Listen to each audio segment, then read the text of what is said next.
What's up, everyone? Welcome to another episode of the Weekly Roundup. I'm your host with the most, Mr. DaCosta, and I'm here to bring you the news that's happened these past few weeks. I'd like to apologize for being MIA. I'm sorry. Yeah, that's basically it. No dramatic sorries or anything like that. But before we continue, please don't forget to hit that like button and subscribe to our channel and click on the notification bell to get up to date or stay up to date with our latest videos. So I'll start off with the free PlayStation Plus games for March. They are Shadow of the Colossus remake from Bluepoint Games and Sonic Forces from Sega. Now I won't lie, I haven't played any of these games before, but I can't wait to finally sink my teeth into them and maybe make my own reviews on them for everyone. Let me know in the comment section whether you'd like to see reviews on these games. On to the next topic. No PlayStation Reveal Event in Feb. So much to everyone's anticipation, the PlayStation 5 was not officially revealed by Sony in February. If you haven't already noticed, honestly. If you haven't really noticed... What's the matter with you? I apologize. What's the matter with you? Sorry. What's the matter with you?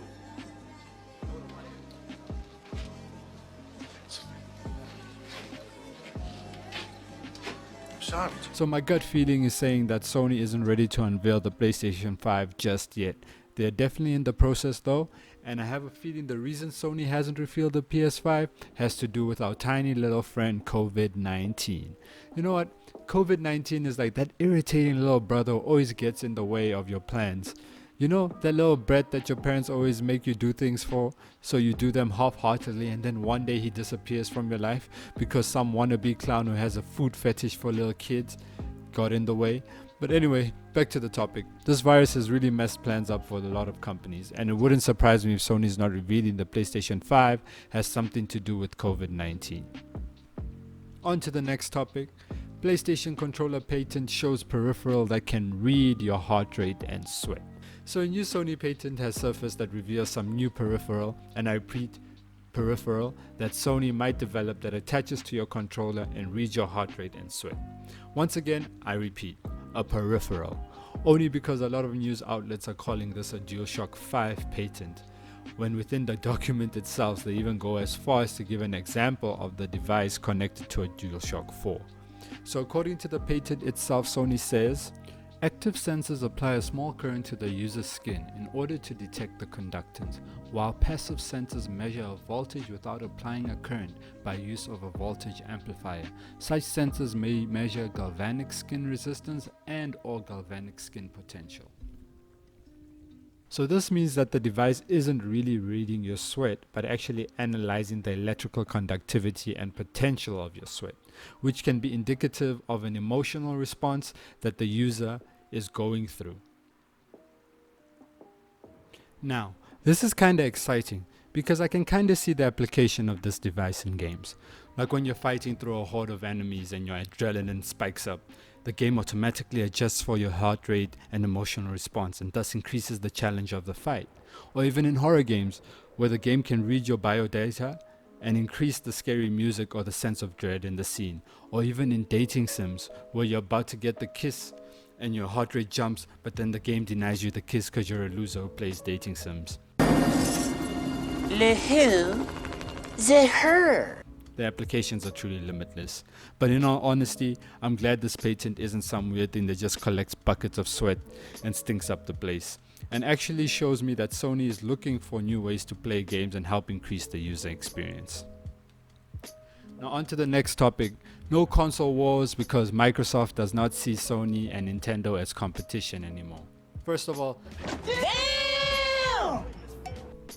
so the big man over at Xbox says that Microsoft doesn't see Sony and Nintendo as competition anymore.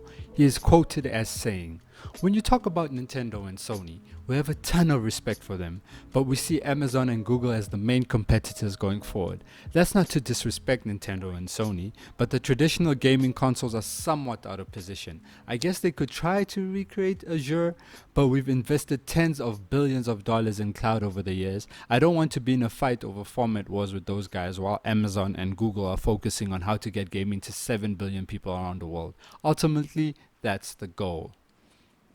So what do I have to say about this? Well, all I can say is baby steps, Microsoft. Baby steps. You haven't even sold more than 100 million Xbox units in any generation, yet you're gunning for 7 billion people?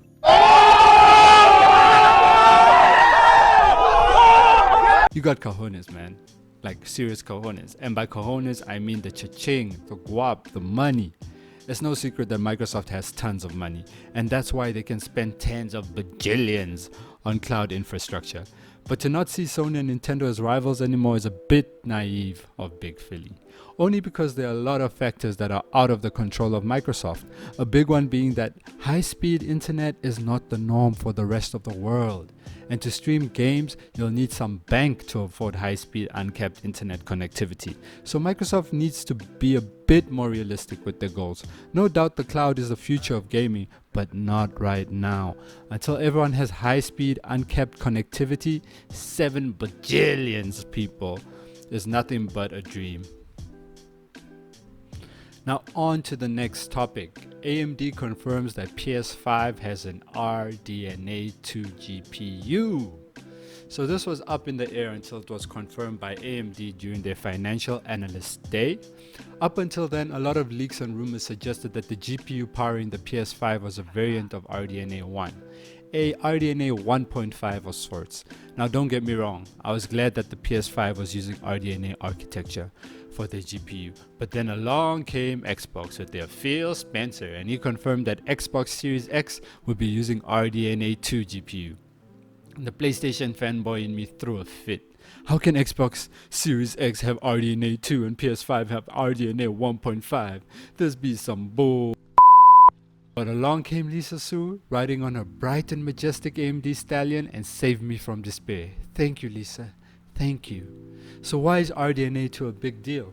Well, it offers 50% performance boost over RDNA 1 and also comes packing variable rate shading, tech, and most importantly, capabilities for ray tracing. Say it together now. Ray tracing. The big buzzword in gaming graphics tech right now. Ray tracing is the be-all and end-all of graphics tech. I mean, this technology has been used for years in CGI films, but now it's made its way to gaming, and boy does it make a game look pretty. It's like that not so pretty girl who went and got a nose job and came out looking fire flames. You know what I mean? But have you seen that new hair physics? I'm just saying the developers are really gonna have some fun with the next gen hardware, and I personally can't wait for the next God of War. It's gonna be fire flames, yo. Now on to the next topic. Latest PS5 leak indicates that the PS5 will have 13.3 teraflops of compute performance. Just a side note, this is from 4chan.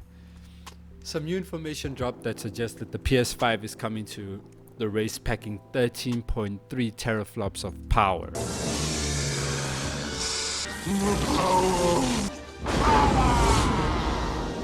Looking to outpace Xbox Series X's 12 teraflops and not look back, the PlayStation fan in me is going crazy. If this is true, which it probably is not, but if it is, but again probably not, remember from 4chan, but if it is true, that means the PS5 will definitely cost more than $400, no doubt. It would just as much make sense if Sony was planning to release two models of the PS5, the Standard and the Pro, one being lower spec to match or exceed the Xbox Series S, and one being higher spec to compete with the Xbox Series X. Maybe go even further to say that it could be corroborated by the different rumors of 9.2 teraflops and greater for PS5 compute performance. It's like it's all making sense now. But once again, all these are rumors, and until confirmed by Sony, it's all just up for debate. And finally, onto some more familiar news. Antonio Banderas has joined the cast of the new Uncharted movie. So Mr. Banderas joins the cast of Uncharted. El Desperado himself, aka Zorro, otherwise known as Puss in Boots, but most fondly remembered as the father of those two spy kids. I'm a fan of Mr. Banderas, and seeing another A-list actor added to this cast only gives me more hope that this movie will be taken seriously and might actually be a great video game adaptation. Sony needs to get this right, because Uncharted is such a well-written game. They can literally make boatloads of cash by turning it into a trilogy. Heck, they can even throw a fourth one if they wanted to, and I'll go and watch them all. But only if the first one is good, know what I'm saying? And that's it, my amazing party people. That's the weekly roundup. Hope you guys enjoyed it. And if you did, please don't forget to click on the like and subscribe button and click on the notification bell to get the latest notifications on when I drop another video. And that's it from me, your host, Francis Da Costa, eating the toast, saying fire flames to all of y'all. Have a great one. Peace.